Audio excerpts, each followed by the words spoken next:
Hello प्यारे विद्यार्थियों, तो कैसे हैं आप सभी। आज की इस क्लास में भौतिक विज्ञान से संबंधित 10 ऐसे महत्वपूर्ण प्रश्न लेके आया हूं जो परीक्षाओं में कई बार पूछे जा चुके हैं। तो बिना देरी किए हुए प्रश्न संख्या 1 से शुरू करते हैं। प्रश्न संख्या 1 है, किसी वस्तु का आवर्धित और आभासी प्रतिबिंब प्राप्त करने के लिए प्रयोग किया जाता है। किसी वस्तु का आवर्धित और आभासी प्रतिबिंब प्राप्त करने के लिए प्रयोग किया जाता है। विकल्प है समतल दर्पण, उत्तल दर्पण, अवतल लेंस। तो क्या हो जाएगा इस प्रश्न का सही उत्तर।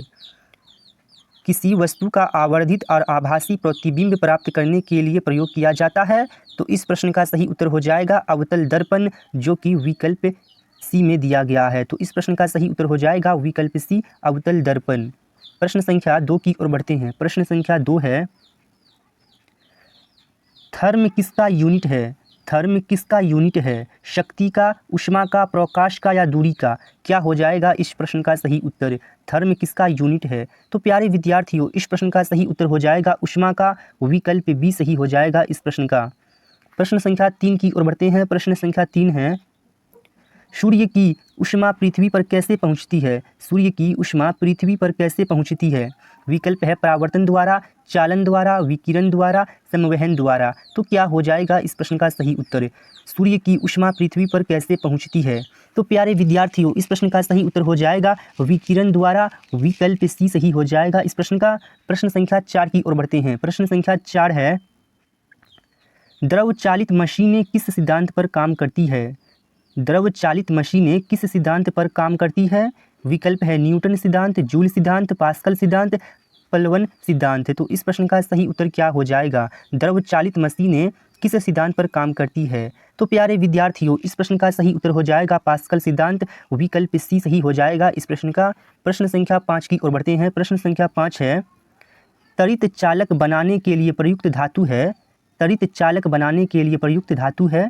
विकल्प है लोहा, कॉपर, जिंक, एल्यूमिनियम। तो क्या हो जाएगा इस प्रश्न का सही उत्तर। त्वरित चालक बनाने के लिए प्रयुक्त धातु है।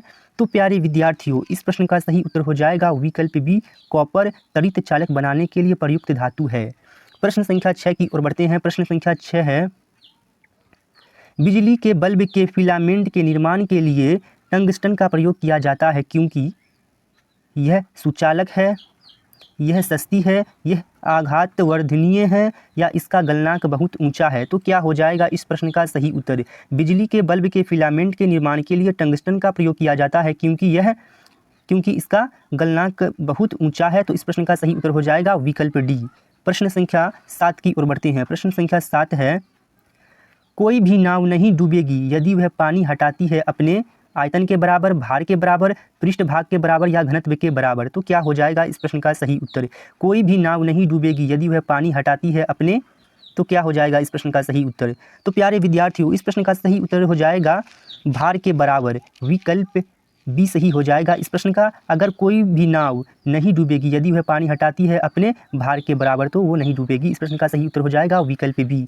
प्रश्न संख्या 8 की ओर बढ़ते हैं। प्रश्न संख्या 8 है, यूरेनियम विखंडन की सतत प्रक्रिया को जारी रखने में किस कण की ज़रूरत होती है। यूरेनियम विखंडन की सतत प्रक्रिया को जारी रखने में किस कण की ज़रूरत होती है।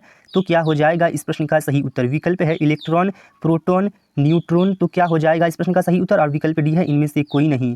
तो इस प्रश्न के सही उत्तर की बात करें तो इस प्रश्न का सही उत्तर हो जाएगा न्यूट्रॉन। विकल्प सी सही हो जाएगा इस प्रश्न का।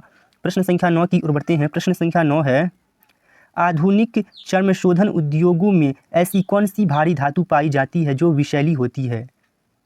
आधुनिक चर्म शोधन उद्योगों में ऐसी कौन सी भारी धातु पाई जाती है जो विषैली होती है। तो इस प्रश्न का सही उत्तर क्या हो जाएगा। विकल्प है निकेल, जस्ता, क्रोमियम या सीसा। तो प्यारे विद्यार्थियों, इस प्रश्न का सही उत्तर हो जाएगा विकल्प सी, क्रोमियम। आधुनिक चर्म शोधन उद्योग में ऐसी कौन सी भारी धातु पाई जाती है जो विषैली होती है। तो इसका सही उत्तर हो जाएगा विकल्प सी, क्रोमियम।